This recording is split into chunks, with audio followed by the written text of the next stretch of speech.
Дараагийн мэдээлэл танилцуулъя. Оросын холбооны улс болон Украины хооронд төрд гал зогсоох гэрээ байгуулагдаж байсан. За үүний шалтгаан нь тэдгээр одоо улсуудын шашин болох үнэн алдартны улаан өндөгний баяр тохиолдсон учраас төр хугацаанд гал зогсоох юм шийдвэрт хүрсэн боловч энэхүү одоо баяр дуусны дараагаас харилцан давталгаагаа үргэлжлүүлсэн байдалтай байна. За 4 жил үргэлжилсэн дайн ихснээс хойш Оросын холбооны улсын зүгээс өөрийн хурш энэхүү Украин улс руу бараг шүн болгон пуужингаар харуулж байгаа. За хэдэн зуун нисгэгч онгоцоор харавдаг гэсэн тооцоо бий. За харин энэхүү давталгааны хариуд Киевийн зүгээс Оросын холбооны улсын гүн рүү цохилт өгсөөр байгаа.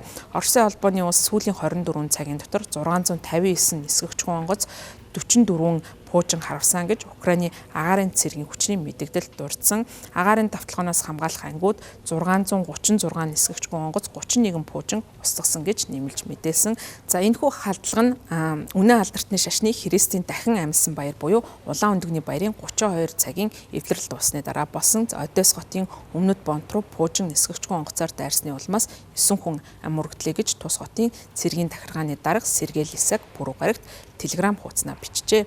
Украины хар тэнгисийн бомбдод хийсэн цохилтонд мөн 23 хүн шархсан. За нийслэл Киевд болсон цохилтын улмаас хамгийн багадаа 4 хүн ам өргөсний дотор 12 настай хүүхэд байсан гэж Украины онцгой байдлын алба мэдгдсэн.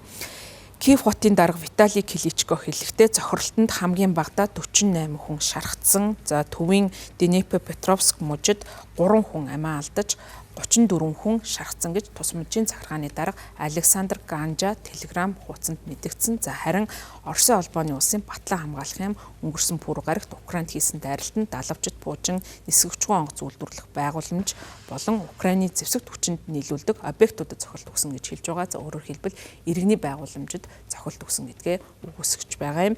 За энэ халдлагыг Украины Оросын нутаг дэвсгэр дээрх энгийн объектуудад өгсөн цохилтын хариу үйлдэл гэж Москва мэдгдсэн. Оросын холбооны улсын хар тэнгисийн Тупасе бомб руу Украины нисгэгч онгоц шүн халдлага үлдэж 2 хүүхэд амь насаа алдаж их хэмжээний гал гарсан гэж Оросын холбооны улсын албаныхан болон хэвлэл мэдээллийнхэн мэдээлж байгаа. Тус хотын захирагч Беняним Кондратив телеграм хуудсанд хэлэхдээ Тупасе хотын орон сууцны байрлал руу нисгэгч онгоцоор террорист халдлага үйлдсэний улмаас 5 болон 14 настай 2 наснд хүрээгүй амь насаа алдсан харамсалтай хэрэг болсон гэж хэлж байгаа. Украины хувьд одоогийн фронтын шугамын дагуу энэхүү одоо дайн байлдааны үйл ажиллагааг зогсоох санал гаргасан. За харин Оросын холбооны улс бол үүнийг няцааж байгаа.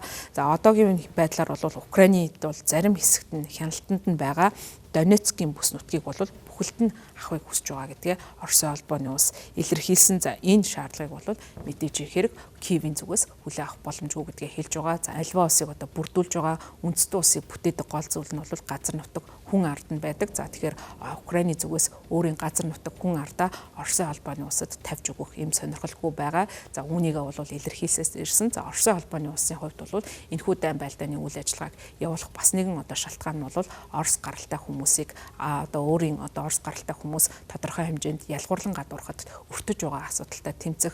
За Орос хэлний хэрэглээ, за мөн русский мир гэж ярилагддаг Оросын одоо ертөнцийг бүтээх энэ чиглэлд бол дайн байлдааны үйл ажиллагааг өрнүүлэх шалтгаан болж байгаа. За мөн мэдээж хэрэг бол газар нутагтай холбоотой, за ялангуяа НАТОгийн тэлэлттэй холбоотойгоор Оросын одоо хил дээр НАТОгийн цэргийн хүчин тулж байгаа энэ байдалд бол хариу үйлдэл үзүүлэх зорилгоор энэхүү дайн байлдааны үйл ажиллагааг эхэлсэн. За Украины зүгээс бол НАТОд нэгдэх, за мөн цаашлаад Европын холбоонд нэгдэх хүсэл эрмэлзлээ илэрхийлсэн Оросын геополитикийн ашиг сонирхол эцэхгүй байгаа. За үүнээс болоод дайн байлдааны үйл ажиллагаа үргэлжилсэн маш олон хүний амь насыг авсан хэвээр байна. За гэвч бол дайн байлдааны үйл ажиллагаа хийзээ зогсох нь одоогийн байдлаар тодорхойгүй байна.